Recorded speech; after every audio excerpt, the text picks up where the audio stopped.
Aconteció después de estas cosas que probó Dios a Abraham y le dijo: Abraham. Y él respondió: heme aquí. Y dijo: toma ahora tu hijo, tu único, Isaac, a quien amas, y vete a tierra de Moría, y ofrécelo allí en holocausto sobre uno de los montes que yo te diré. Y Abraham se levantó muy de mañana, y enalbardó su asno, y tomó consigo 2 siervos suyos, a Isaac su hijo, y cortó leña para el holocausto, y se levantó, y fue al lugar que Dios le dijo. Al tercer día, alzó Abraham sus ojos, y vio el lugar de lejos. Entonces dijo Abraham a sus siervos: esperad aquí con el asno, y yo y el muchacho iremos hasta allí, y adoraremos, y volveremos a vosotros. Y tomó Abraham la leña del holocausto, y la puso sobre Isaac su hijo. Y él tomó en su mano el fuego y el cuchillo, y fueron ambos juntos. Entonces habló Isaac a Abraham su padre, y dijo: Padre mío. Y él respondió: heme aquí, mi hijo. Y él dijo: he aquí el fuego y la leña, mas ¿dónde está el cordero para el holocausto? Y respondió Abraham: Dios se proveerá de cordero para el holocausto, hijo mío. E iban juntos. Y cuando llegaron al lugar que Dios le había dicho, edificó allí Abraham un altar, y compuso la leña, y ató a Isaac su hijo, y lo puso en el altar sobre la leña. Y extendió Abraham su mano, y tomó el cuchillo para degollar a su hijo. Entonces el ángel de Jehová le dio voces desde el cielo, diciendo: Abraham, Abraham.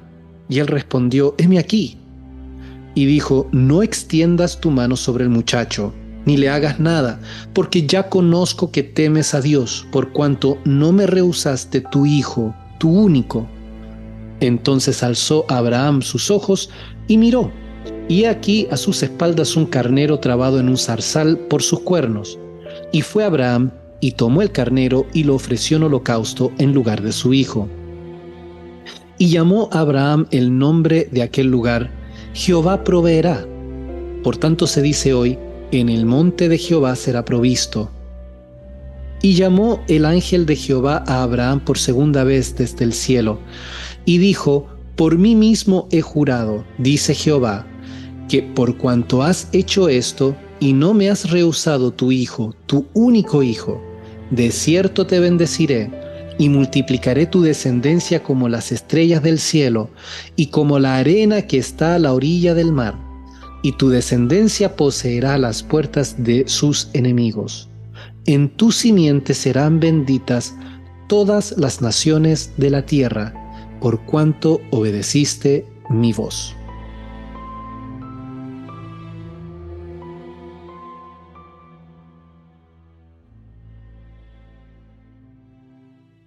Este es quizás el pasaje más conocido de Abraham en toda la Biblia. Dios somete a Abraham a una prueba de fuego, en la cual le pide que sacrifique a Isaac, su hijo, el hijo prometido y único heredero sobre quien descansaban el cumplimiento de todas las promesas que le había hecho Dios anteriormente. Demostrando su increíble fidelidad y confianza en Dios, Abraham estaba a punto de ofrecer a Isaac como sacrificio a Dios sobre un altar cuando Dios interviene, frenándolo y proveyendo un sustituto en la forma de un carnero trabado en un zarzal. El pasaje acaba con una nueva mención de la promesa de Dios a Abraham y su descendencia. Cuando leemos la Biblia, a veces lo hacemos, sobre todo aquellos de nosotros que llevamos tiempo en las cosas de Dios, como una historia, ¿no? Y como un cuento, como esos cuentos de hadas que le repetimos a nuestros hijos cuando los hacemos dormir, y no ponemos atención a los detalles y no nos metemos en la narrativa, en el texto, para pensar en lo que estamos leyendo. Así que antes de simplemente tomar las lecciones que podemos sacar de este texto, quiero anotar algunos detalles de lo que acabamos de leer para mostrar no tan solo la belleza del texto, sino tratar de meternos en la piel de Abraham y quizás conocer a Dios un poquito más en el lugar donde nos encontremos. Hay varias cosas que resaltan del texto, pero una cosa que me llama la atención es el énfasis y la repetición de la relación entre Abraham e Isaac, su hijo, ¿no? Varias veces se repite esto. En el versículo 3 dice, Abraham dice, se levantó muy de mañana y dice, y tomó a Isaac, su hijo, ¿verdad? En el versículo 7 dice, entonces habló Isaac a Abraham, su padre, y dijo, Padre mío. Y él respondió, heme aquí, mi hijo. Entonces, ¿por qué se repite tanto esto? En el versículo 2 parece que incluso Dios es redundante al decir, toma ahora tu hijo, tu único, Isaac, a quien amas. O sea, ¿acaso no sabía de quién se refería Dios? ¿A quién se refería Dios? Bastaba con decir, toma ahora a Isaac. Pero no, Dios dice, toma ahora tu hijo, tu único, a quien amas. Lo notable de eso también es que Isaac no era el único hijo que tenía Abraham.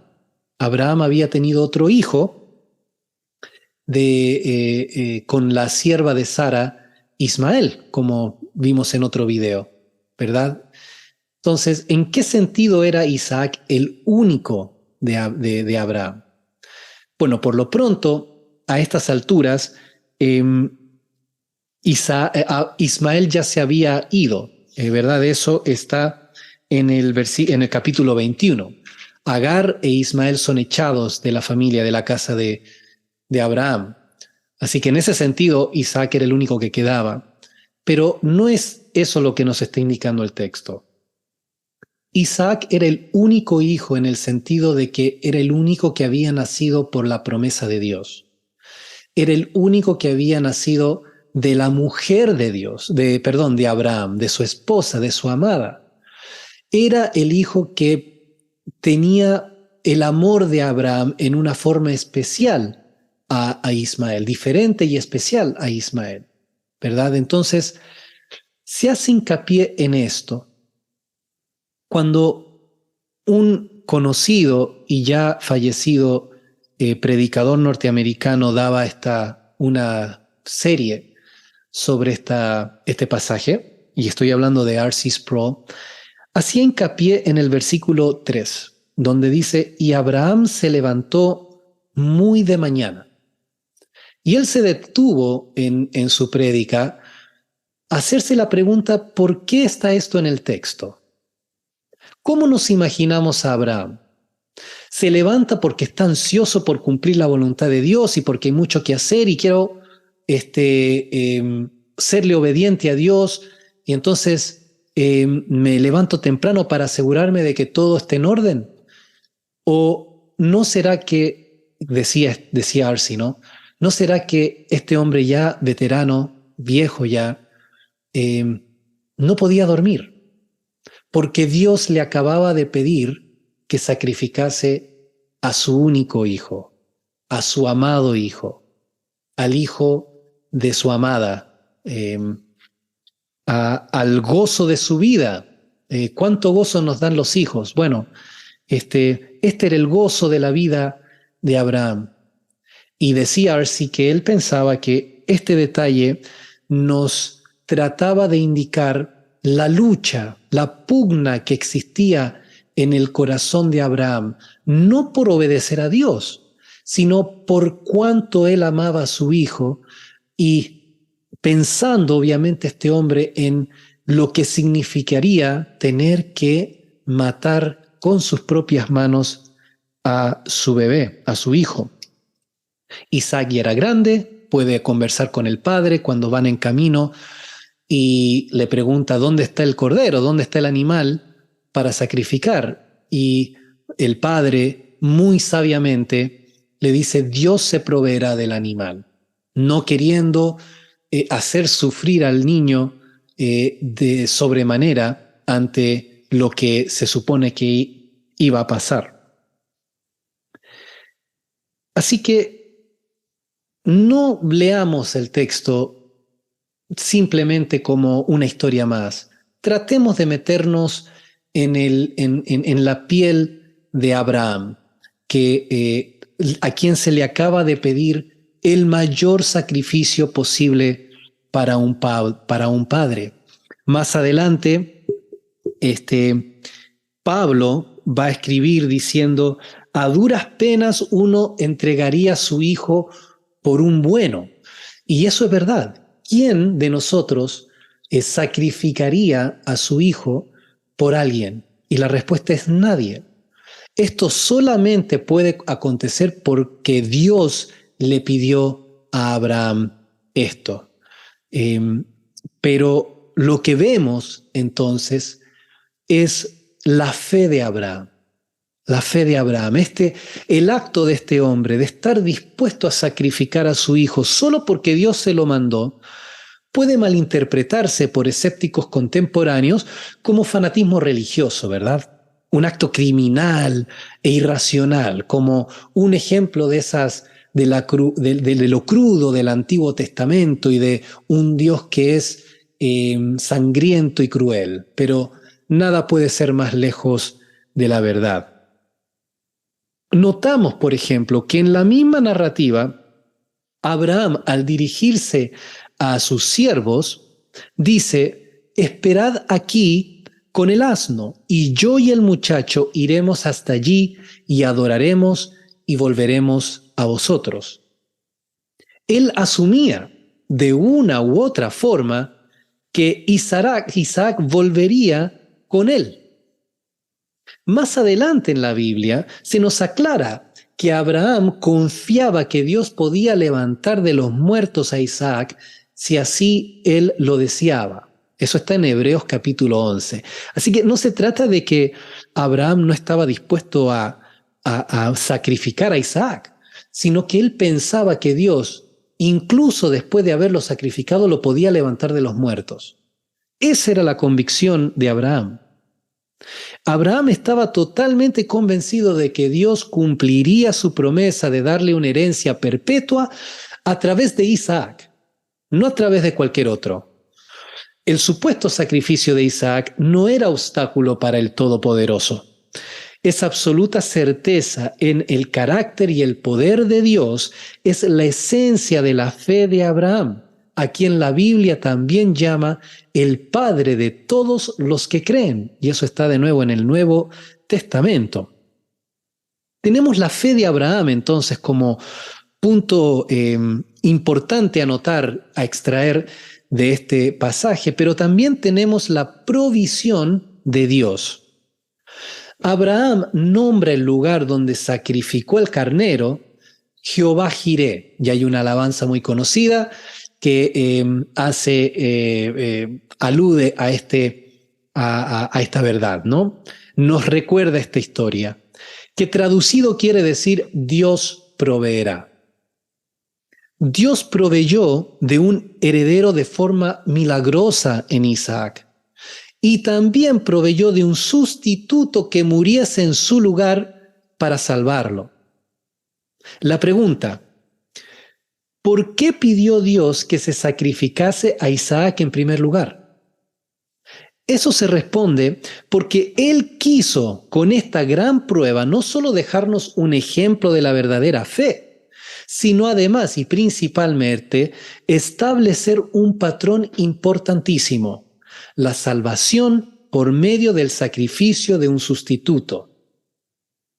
Con esto, Dios está revelando su carácter, que al estar ligado a su nombre, lo hace esencial a su naturaleza. Cada vez que vemos en la Biblia algo ligado al nombre de Dios, es muy, pero muy importante.